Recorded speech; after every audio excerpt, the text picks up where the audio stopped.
Good morning, friends. In the last lecture, we discussed about the exercise 1.2 up to the question number 6. Today, we are going to discuss the question number 7, in which we have given some trigonometric inverse functions in composite form, and we just want to differentiate that function with respect to x. Okay. For that, first question in question number 7. Differentiate this part inverse of part of e raised to x. So for that, you just remember some formulae.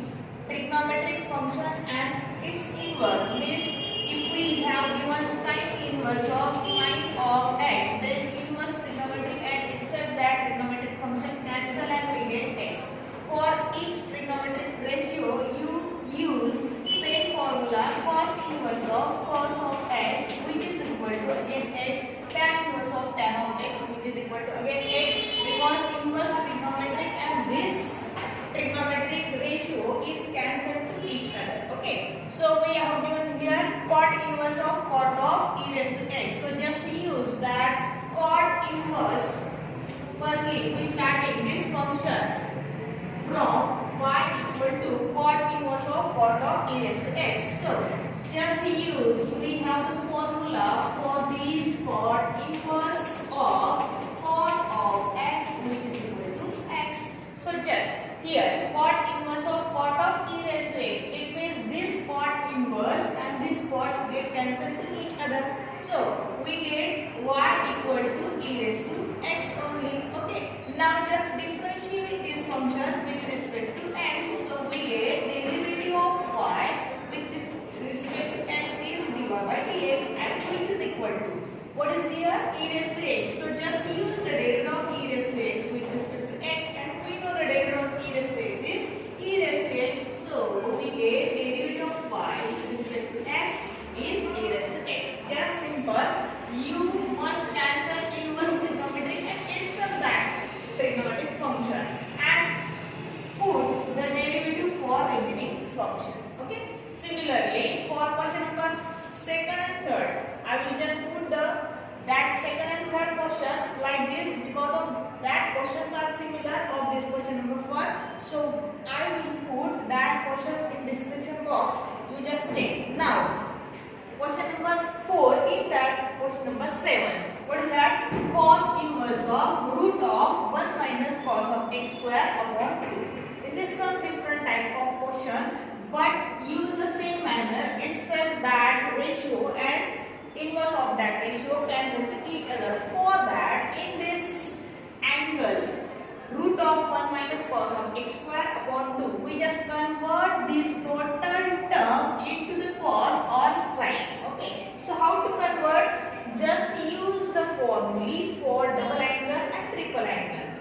But here 1 minus cos of x square, so we use the double angle formula. You must remember, when 1 minus cos, then there is 2 sine square common, and when 1 plus cos, then 2 cos square common.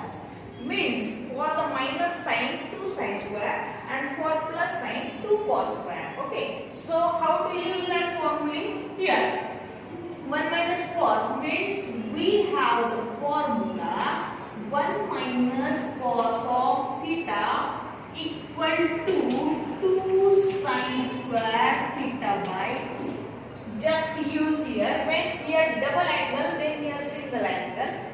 When here single angle, then here half angle. Just divide the 2 to the angle. Okay, and when there is the minus sign, then you must use 2 sine square common. And when 1 plus cos, then here 2 cos square common. And for the angle, tricks is same. For single angle equal to half angle, and for double angle there is single angle. Just divide by 2 to the angle. Okay, so we have this y equal to, just use this formula for this term. So we get cos inverse of root of 1 minus cos means 2 sine square common, angle by 2. But what is the angle here? Yes, it is x square and by 2 here. Okay, angle by 2, it means x square by 2. And upon here already we have given 2. So this 2 and this 2 get cancelled to each other. So what we get? Yes, here cos inverse of square and square root again get cancelled with each other. Square, square root, cube root again get cancelled. So what is the remaining term here? Yes, it is sine of x square by 2. Okay. But what is the outermost ratio? It is cos inverse. So we must convert this sine into the cos. So how to convert? Just remember friend, cos sine to cos or cos to sine, tan to cot, cot to tan, sec to cosec and cosec to tan. For that conversion, you must change this angle by 90 minus this term. Okay. So how to change? If we want to convert this sine into the cos, then just put that angle by 90 minus. Means sine to cos conversion, just change theta by 90 minus theta. Okay. So just change here this angle like this. Okay. So what we get? Y equal to cos inverse of sine to cos. Okay. Just angle change like this. So pi by 2 minus. What is the angle here? Yes, x square by 2. Okay. Now this cos inverse and cos get cancelled to each other. So what we get? Y equal to pi by 2 minus x square by 2. So now easy to differentiate this term. So differentiate this y. What we get? Y equal to pi by 2 minus x square by 2. So now differentiate this y with respect to x. So what we get? Dy by dx, which is equal to, so derivative of constant, 90 means constant and derivative of constant is 0 minus this 1 by 2 is a constant term, so take out of derivative. So what is the remaining term? Here x square. So derivative of x square with respect to x, and we know x raised to number means x raised to n formula. So 0 minus this 1 half as it is n into, what is the value of n here? N is 2. So 2 into x raised to 2 minus 1. 2 minus 1 it is 1. So we not necessary to write this 1. So this 2 to cancel, which is equal to 0 minus. So minus into this x. So minus x. So what is the derivative of this given function? Just minus x. Okay friends, hope you understand, and for more example you must take the description box, and for the next question you must watch the next video. So thank you. Bye.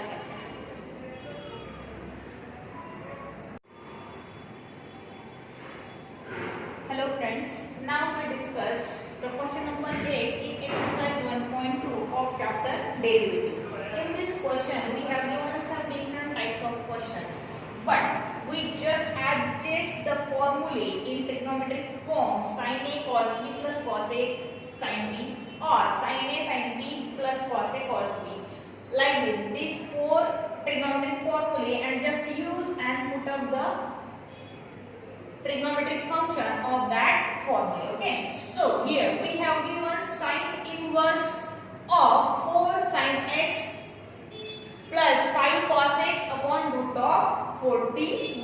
So now we just use the formula here. Firstly, we have given that function, just write the function as y. So y equal to this given function here. What is the constant? 4 upon root of 41, 5 upon root of 41. That constant term adjust in a trigonometric form. So just put here 4 upon root of 41. So just put sin alpha equal to 4 upon root of 41, and here cos alpha equal to 5 upon root of 41. So our substitution is right or wrong? Just take these two trigonometric ratio is standard identity. What is the standard identity in between sin and cos? Yes, it is sin square plus cos square equal to 1. So just take that standard identity. For that we consider here, what we consider, sin square alpha plus cos square alpha equal to 1. For that we consider here sin square alpha plus cos square alpha. So just take this value is 1 or not from these value. So sin square it means 4 upon root of 41 square. What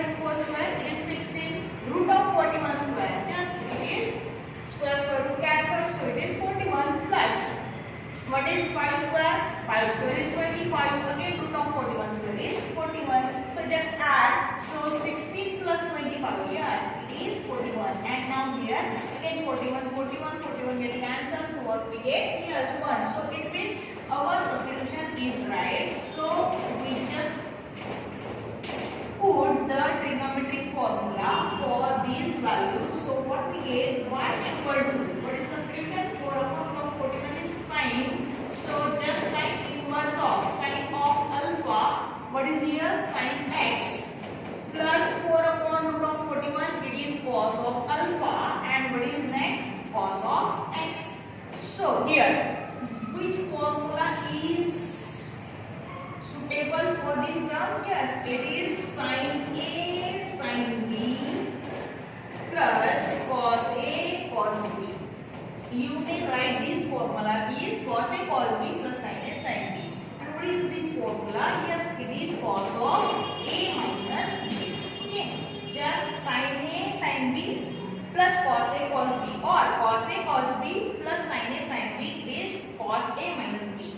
And if here minus sign, then put here plus sign. Okay, opposite sign. For plus it is minus, for minus it is plus. So just put the formula in this term. So we get y equal to, what is the outermost ratio? It is sin inverse, but what is in a bracket? What we get? Cos of A minus 1. So A is what? Alpha, and B is what?